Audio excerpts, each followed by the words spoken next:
Yep. Ok, ya estamos grabando. Producción. Pues, ¿qué tal? Bienvenidos a otro capítulo de Chismearte. Y el día de hoy tenemos otro invitado de lujo, como ya es costumbre. Tenemos a Hermilo Espinosa Torre. ¿Cómo estás, Hermilo? Muy bien, muchísimas gracias por la invitación. Ya, por ya fin. Se hizo, ¿no? Sí, no, ya sé que te debía yo la visita. Pero pues ya está, aquí andamos. Es una cosa y otra, luego no salía. Pero bueno, gracias por venir, ¿eh? Muchísimas gracias por tu tiempo. Vamos a platicar un poco. Bueno, cuéntame un poco, ¿te dedicas al hiperrealismo? Cuéntanos un poco más. Pues eso del hiperrealismo, no estoy tan seguro. A ver, sí considero que mi obra tiene características del hiperrealismo, pero no la encasillaría yo dentro de el nombre hiperrealismo, porque hay cosas que yo creo que no comparto necesariamente. Por ejemplo, hay una característica, digo, claro, el hiperrealismo ha cambiado con los tiempos, pero una de las principales o de las originales características que tenía que cumplir una obra hiperrealista es que de alguna forma el autor desapareciera, que no estuviera en escena. Al momento de que tuvieras la obra, no encontraras rastro de pincelada, ¿no? Que tenía que ser algo que pareciera lo más cercano a una impresión, que no hubiera realmente huella del artista, y a mí eso no me gusta. O sea, no es que no lo disfrute, es que me choca, al contrario, me gusta mucho que esté la mano del pincel, o sea, la mano del autor. Y bueno, aparte de que en el hiperrealismo original, digamos que había que ser muy fiel a una escena que pudieras ver, ¿no? O sea, tenía que ser muy realista, obviamente, y también, bueno, el fotorrealismo tenía que estar muy apegado a una fotografía, y a mí me gusta más dejar un poquito de espacio a la creatividad, a la imaginación, a la libertad.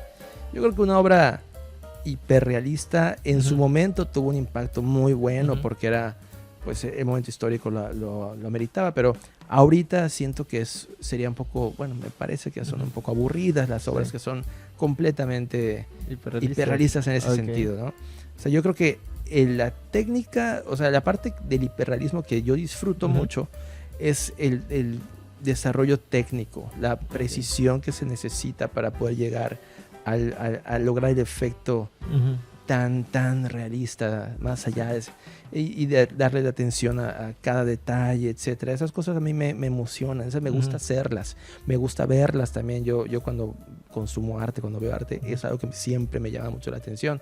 Entonces, esa parte sí me encanta, pero es una parte que yo considero como una herramienta más de todo el proceso. O sea, una forma de hacer llegar a la obra a un punto en el que yo me sienta satisfecho y reflejado con ella. No es un fin, es un medio. Ok. Sí, porque fíjate, la vez que viniste a retocar las obras que están en el museo, yo me fijé algo, ¿no? Que muy curioso, que hay como detalles en la pintura que sí se ve la misma pincelada, y yo me quedé así observando de, wow. O sea, porque ese detalle quizás no todos lo ven. Porque nos comentaba el licenciado hace un momento, ¿no? Que venían diciendo, oh, wow, es una foto y todo eso.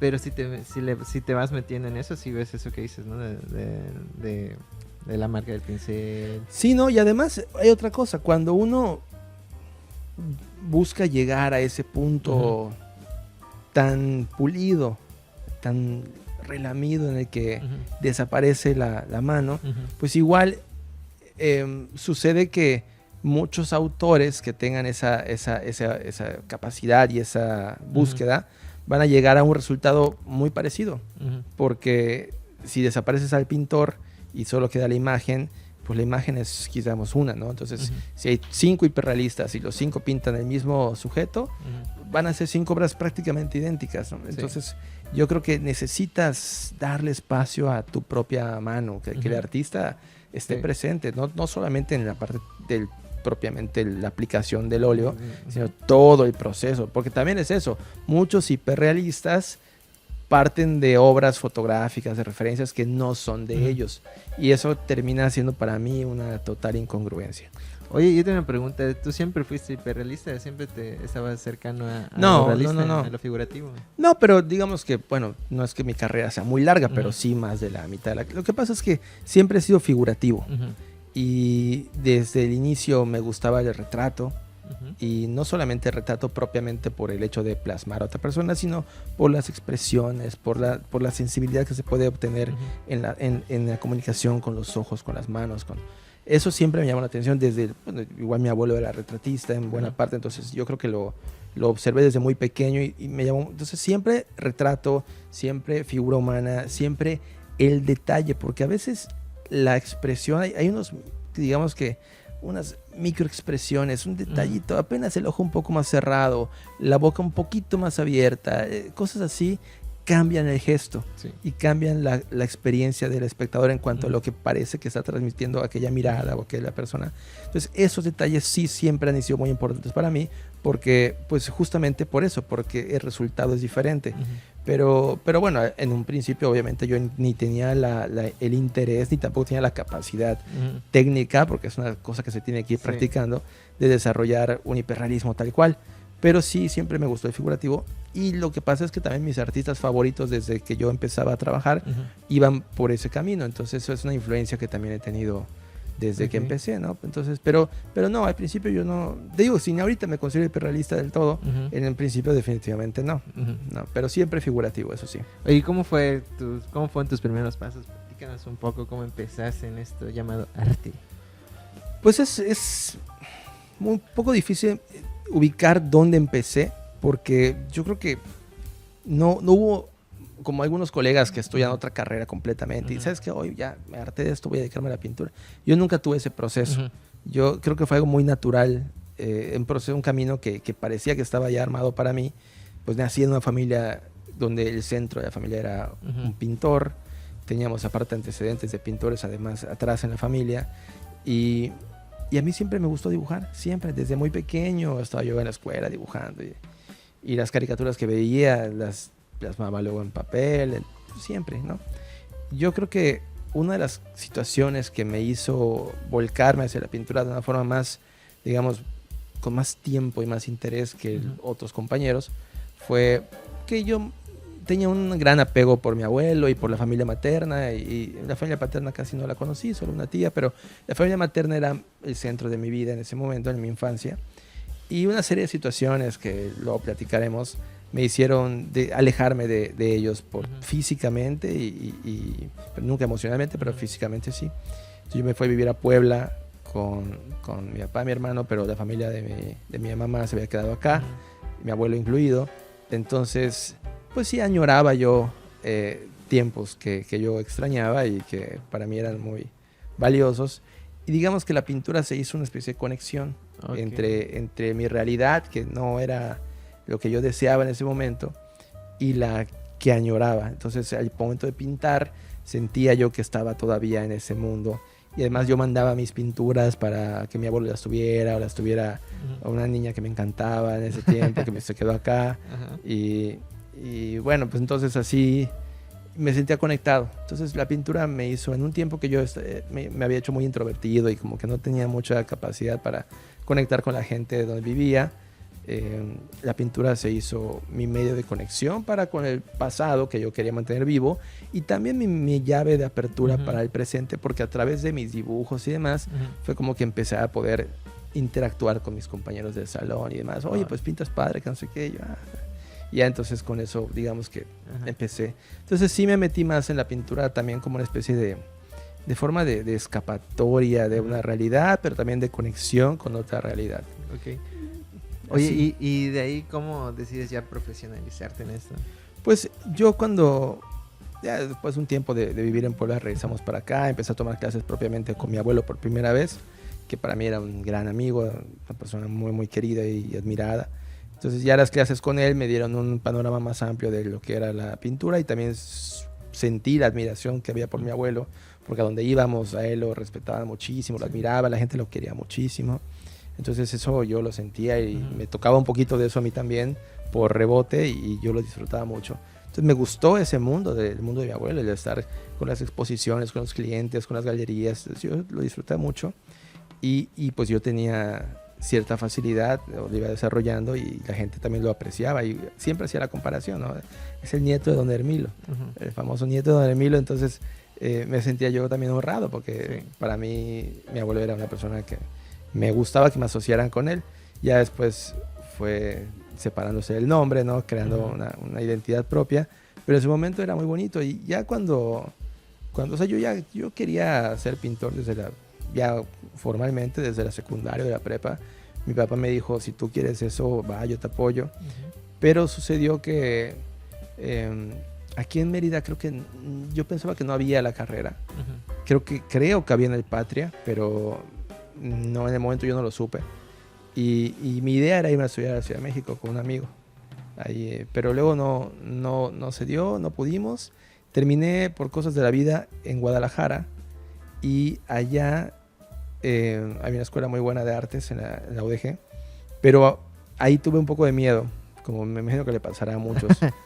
Y dije, pues, ¿qué tal si no la armo? Ya no estoy ahí en Mérida. Guadalajara es una ciudad muy competitiva y demás. Y me fui cometí pues yo creo que un error que todos podemos cometer. Que dije, voy a pensar que estudiar algo parecido a artes, pero que me deje una opción B, ¿no? Que me prepare para una opción B sin caso de que no la arme. Y fue que decidí entrar a diseño gráfico en la Universidad de Valle de Atemajac, en Guadalajara. Y la verdad es que no era para mí. O sea, yo hice buenas amistades allá, me llevé bien, todavía tengo amistades de allá, pero no disfrutaba para nada las clases. Y me acuerdo muy claramente que en el semestre que estuve ahí, que fue un semestre nada más, la única clase a la que yo quería ir era una optativa, que era dibujo libre, dibujo artístico. O sea, ¿no? Maestro muy bueno, por cierto. Y me acuerdo una materia en la que me hicieron hacer un dibujo y luego había una cuadrícula al lado y tenía yo que repetir el dibujo tal cual, como con la cuadrícula, por fines publicitarios, ¿no? O sea, y eso, como que eso fue la gota que derramó el vaso, porque dije, yo no puedo que mi dibujo, que siempre había sido libre, y para ese momento yo ya había hecho un montón de obra, ya tenía, es más, entrando a la universidad de yo ya a las 2 semanas presenté mi primer individual en Guadalajara, yo por mi cuenta estaba trabajando un montón. Entonces de repente que me hagan hacer eso, dije, esto es que estoy pervirtiendo mi gusto por dibujar, voy a terminar odiando dibujar. Y no sabes lo que más amo, y lo voy a terminar detestando porque tengo que estarlo haciendo con ciertas normas y requerimientos que son con fines no libres, no creativos, entonces no aguanté y hablé con una maestra allá y le dije, yo no puedo con esto, y me dijo, mira, ¿sabes cuántos egresados hay al semestre de diseño gráfico? Muchísimos, y no solo de esa universidad, de todas. Te vas a meter a competir con todos ellos en una profesión que no disfrutas, cuando tú ya tienes un montón de avance y un montón de gusto por otra, pues, tus oportunidades, la verdad, creo que van más por allá. Y yo ya lo sabía, entonces dije, bueno, pues sí, la verdad es que fue una tontería. Me salí de diseño gráfico, pero fue bueno haber vivido esa experiencia para reafirmar lo que yo realmente quería y ya no andar con miedos. Y me metí ahí mismo en Guadalajara, a la Universidad de Guadalajara, a la Escuela de Artes Plásticas. Y no, hombre, ahí sí, otro cambio. Desde el primer día disfruté muchísimo la carrera. Fue una etapa que yo recuerdo con mucho cariño.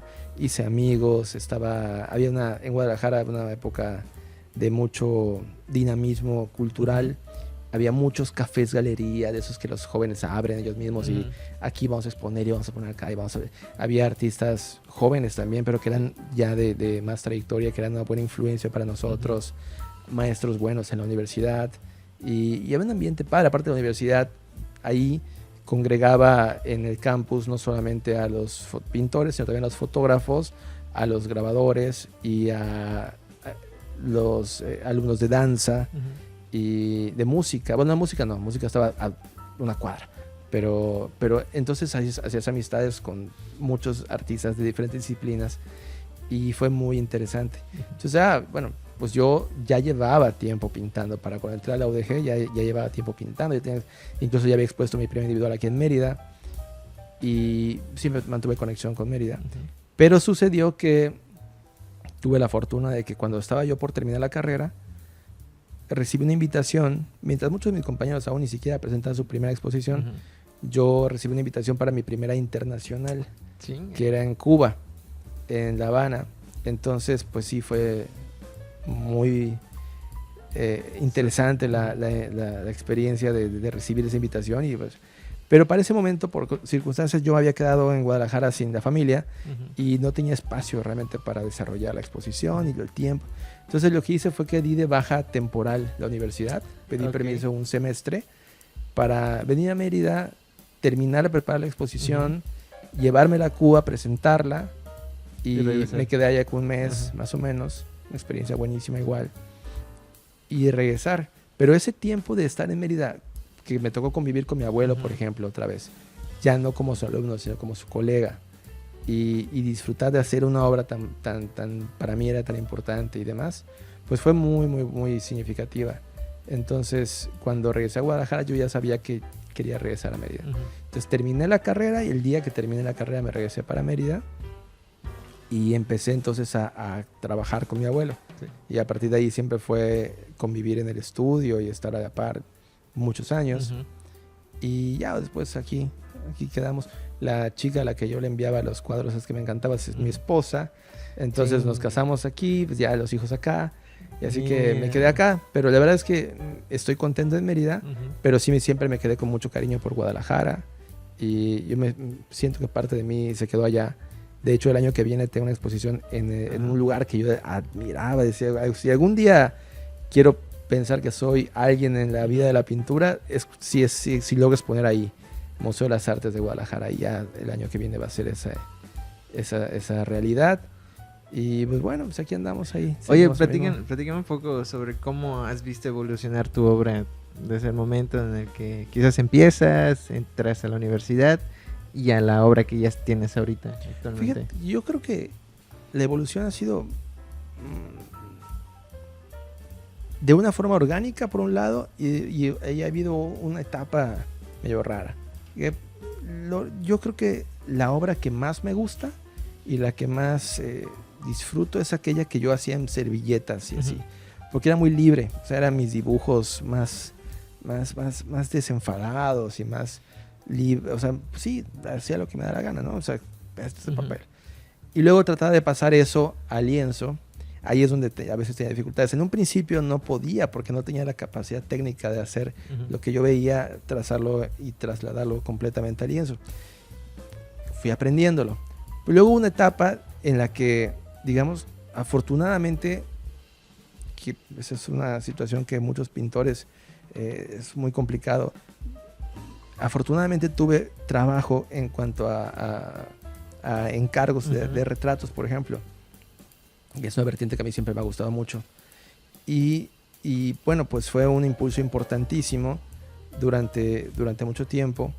Creo que fue un privilegio, ha sido un privilegio poder, digamos que tener los retratos como una especie de ¿sustento? De segundo trabajo. Pero sí sucedió que me consumió mucho tiempo esa parte. Entonces desarrollé mucho la parte técnica porque el retrato lo exigía, pero me quedé un poquito corto en otras características de mi obra que ya no cabían dentro de esos retratos. Aunque los retratos no eran los clásicos, pero aún así no tenía el espacio suficiente para hacer. Y el tiempo que me consumían no me daba tampoco mucho espacio para, además, paralelamente hacer obras que fueran más de la línea de lo que yo más sentía. Entonces eso fue una etapa y luego se fue equilibrando. Entonces ahorita creo que estoy entrando en una situación que es, yo creo que muy positiva, en la que ya sí acepto algunos encargos de retrato, pero no es lo único, o sea, no es ni siquiera creo que es lo principal ya, sino que ya la obra me permite hacer, ya la capacidad técnica que he desarrollado y la honestidad y el tiempo y el compromiso con la obra más pura, más limpia, más mía, que nazca realmente de la libertad y del amor. Esa obra ya está naciendo cada vez más y esa es la que está evolucionando. Y esa es justamente la que voy a poner en Guadalajara el año que viene, que va a ser un parteaguas. Y aquí mismo en el Macay, ya a lo mejor el año que viene igual. Oye, porque sí es muy curioso eso, ¿no? Que dices de tener como un tipo de sustento con una disciplina, y, o sea, con por ejemplo los retratos. Y aparte tener la obra tuya, ¿no? O sea, ya tu propia producción que sale de tu creatividad y todo lo demás. porque sí pasa mucho que otros compañeros igual que se dedican a, pues, a trabajar, ¿no? De cualquier otra cosa para poder sustentar su obra. O sea, es algo muy, muy curioso que igual he observado, ¿no? Que pasa y a veces me pasa a mí igual, ¿no? Cuéntame un poco, ya que estás platicando sobre tu obra, ¿qué conceptos o ideas has englobado en tu producción quizás más reciente ajá, pues sí, en tu producción más reciente? Fíjate que a mí siempre me ha llamado mucho el tema de tratar de meter mucha idea en el cuadro, pero a través de símbolos. Okay. Y a veces he acotado los símbolos a lo más básico y a veces he dejado que se expandan un poco más. Pero en un momento, en un principio, yo lo hacía con el diccionario de símbolos en la mano, desde una forma muy desde el intelecto. Y últimamente, por experiencias de vida y búsquedas personales y demás, me he dado cuenta que hay mucha más profundidad cuando el símbolo se aborda desde la intuición y desde la experiencia más empírica y personal, y cuando el símbolo se siente y no nada más se entiende.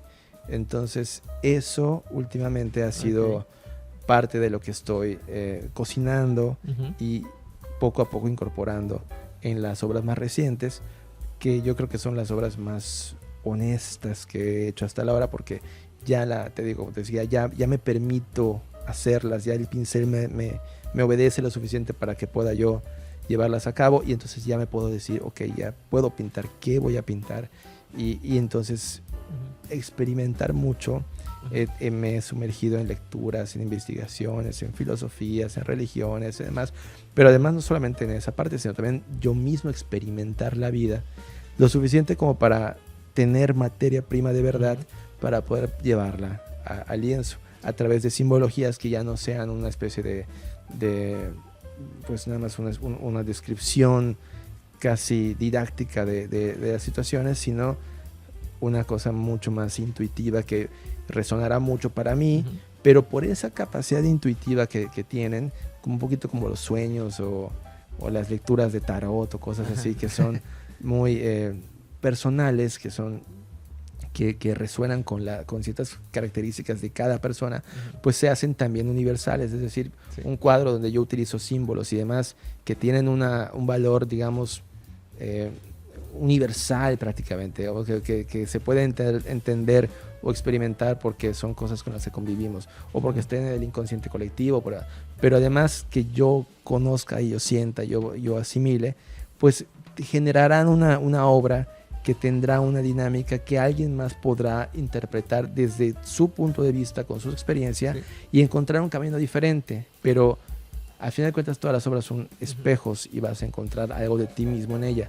Pero sí es importante para mí eso, que la obra evoque, que la obra evoque, que no sea una obra que se consuma inmediatamente. Porque si es una obra demasiado obvia, que pasa mucho, entonces la obra pues se te queda nada más en la punta de la lengua. O si es una obra que no dice nada, pues ni siquiera te atrapa, ¿no? Pues si es una obra que no entiendes del todo, pero que sientes que intuitivamente hay algo que te está haciendo querer ver, entender, aunque no tengas que leer la cédula o no tengas que tener todo el bagaje cultural del conocimiento de la biografía del autor, pero hay algo ahí, es porque ese algo es para ti y es del artista, de su vida y experiencia propia, y tú como espectador vas a hacerla para ti. Eso sí, o sea, que de verdad la obra te atrape y no te la puedes quitar de la cabeza. Uy, qué interesante, porque comentabas que al principio con los retratos pues era como trabajar algo que quizás el cliente te pide, ¿no? O la persona que te está encargando las obras te pide. Y en ese punto pues ya llegas en un punto donde ya es un reflejo de la persona misma. Ya no es algo que te pidieron, sino es algo con lo que se encontraron y se encontraron a sí mismos quizás en la misma obra. Totalmente, así es, ese es el mejor retrato que hay. Sí, es muy curioso que lo digas, ¿no? Cuéntame, yo tengo una preguntita. ¿No sentiste en algún momento quizás un poquito de presión al saber pues el nombre que cargaba tu abuelo en ese entonces, a la hora de estar tú produciendo, a la hora de empezar tu carrera? No, nunca presión, al contrario, siempre privilegio. Siempre, la verdad, me sentí muy privilegiado, muy agradecido de tener ese impulso tan grande, ese ejemplo y esa historia. No, la verdad que lejos de verlo como presión, lo he visto como una gran motivación. Me acuerdo cuando se hizo la exposición aquí en el Peón Contreras de 3 tiempos, donde se estuvo la obra de Juan Gamboa Guzmán, que es mi tataratío abuelo, mi abuelo y la mía. Yo me acuerdo que en el discurso inaugural yo dije que yo tenía el compromiso, la obligación, la autoobligación de estar a la altura de ellos dos y de ser alguien que, como ellos lo han hecho, dejaron un legado en la plástica yucateca, pues hacer lo mismo. Y yo habría fracasado si no al menos hago eso mismo, porque yo no empiezo de cero, o sea, sí en el aspecto, pero de alguna forma me subo a hombros de gigantes. Entonces yo estoy tengo la ventaja de haber conocido de cerca al menos a un artista que yo admiré muchísimo y que pues me encaminó en ese aspecto. Entonces mi obligación es continuar la historia. Tenemos una historia ya sería yo la 3ª generación, y creo que además es algo que yo disfruto mucho hacer. Entonces no, presión no, pero sí es algo que me encanta. ¿Y de qué otras formas sientes que influyó la presencia del maestro Gamboa Torre en tu obra, en tu producción? Quizás más en tu obra, ¿no? Quizás.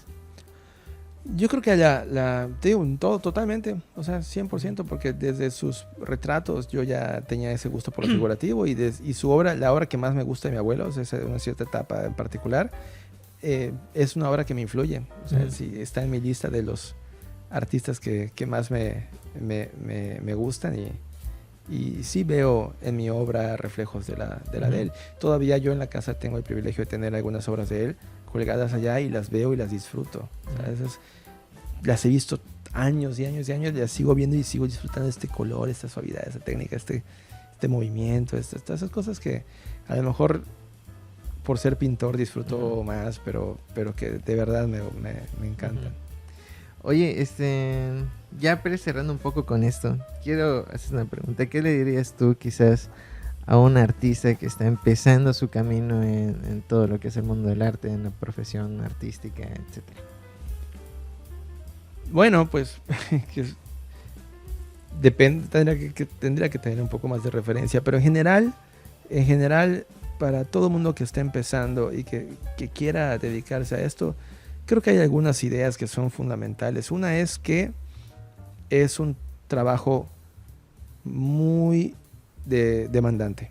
O sea, porque habrá quien piense, yo he conocido a mucha gente así, que piensa que es un trabajo muy ligero, que es un trabajo de un rato, es casi como, bueno, si dicen hay gente que pinta por hobby, pues qué más difícil puede ser. No, el mundo de la pintura así a nivel profesional implica mucho compromiso, y vas a pasar desveladas, y vas a tener a veces que dividir el tiempo que quisieras dedicar a tu familia, y a veces vas a tener que hacer sacrificios fuertes. La cuestión económica puede ser muy variable, entonces tienes que tener mucha autodisciplina para que cuando haya tiempos buenos no despilfarres, y para que puedas, cuando haya tiempos no tan buenos, tener un poco de control. Y tienes que compararte contigo mismo, pero no podemos negar que estamos compitiendo con todo el mundo. O sea, ya antes compito con el de la cuadra o con el de la ciudad, pero ahorita con las redes sociales, que es nuestro principal museo prácticamente para todo el mundo, pues estás compitiendo con los artistas de Nueva York, de París, de Hong Kong, de donde quieras. Entonces no puedes estar durmiendo de tus laureles y pensando, bueno, pues aquí en Mérida yo soy el mejor. No te sirve de nada. Tienes que tirar a ser el mejor del mundo, o si no, pues ¿para qué le entras?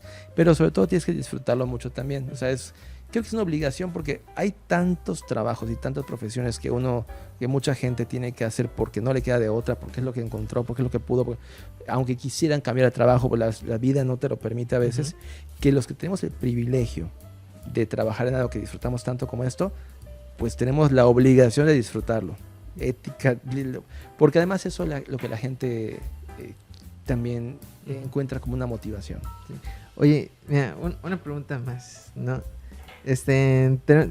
Hay colegas con los que has convivido, platicado, sobre todo con quizás los que más he visto recientemente, que son los del anticuerpo, que vienen de una formación, digamos, autodidacta. Quiero saber tu opinión sobre cómo ves esto, quizás en comparativa, ¿no? La formación autodidacta y la formación académica. Es difícil para mí decirte porque honestamente yo no puedo decir que haya sido autodidacta. Digamos que mis primeras obras las hice por mi cuenta, pero yo ya tenía experiencia viendo a mi abuelo de cómo mezclar aceites. Y aunque no me haya dado clases, y mis primeros cuadros no los hice habiendo tomado clases propiamente, pero ya tenía, ya había visto, ya había escuchado, ya me había dicho mi abuelo, a ver, esto se hace así, eso así, aunque no fuera clase formalmente. Entonces, no sé exactamente. Yo no podría hablar desde el punto de vista de la experiencia autodidacta, pero yo creo que no hay nada que yo haya aprendido en la universidad que no hubiera podido aprender fuera de la universidad. Que la universidad me dio la oportunidad de conocer maestros, compañeros y experiencias y demás, pero sí propiamente la práctica del lienzo, el estudio de los fundamentos y demás, aunque la universidad te lo ordena y te lo pone, mira, este es el plan, estúdialo así, uno tiene la capacidad de buscarlo por su cuenta, y al final de cuentas yo creo que todo eso es importante, pero es más importante el ser un artista comprometido, disciplinado, honesto, que experimente la vida para que se llene de cosas que pueda después plasmar y que tenga realmente el gusto por hacerlo. Entonces, para mí ni siquiera es un factor el que haya sido estudiado en una academia o autodidacta. O sea, creo que eso, tú ves una obra y no te importa si el autor tuvo ese bagaje o no, y hay muchos artistas hiperrealistas que no pasaron por una escuela de arte y otros abstractos que eran arquitectos. Entonces, o sea, realmente no creo que sea un factor ni siquiera para prestarle importancia. Lo que va a importar es lo que tú sabes, lo que tú haces, lo que estudiaste, las obras que has visto, las obras que has experimentado, las obras que has visto, la vida que has vivido y tu compromiso por pintar. Ok. Pues muchísimas gracias por darte tiempo de aquí de venir a echar la plática. Muchísimas gracias, la verdad, por el tiempo de venir a Cotorrear. La teníamos pendiente igual. Muchísimas gracias igual a nuestra audiencia de 5 personas que siempre está al pendiente de esto. Nos vemos en el siguiente capítulo de Chismearte. En serio estoy muy agradecido, antes de terminar, estoy muy agradecido de que hayas venido. Un placer. Eres un artista que admiro mucho ya en lo personal. Muchas gracias. Que ha igual puesto en perspectiva mucho de lo que yo aplico en mi vida profesional, digamos. Y ya, muchísimas gracias de nuevo. Muchísimas gracias a todos. Nos vemos en el siguiente capítulo. Ahora sí. Y adiós.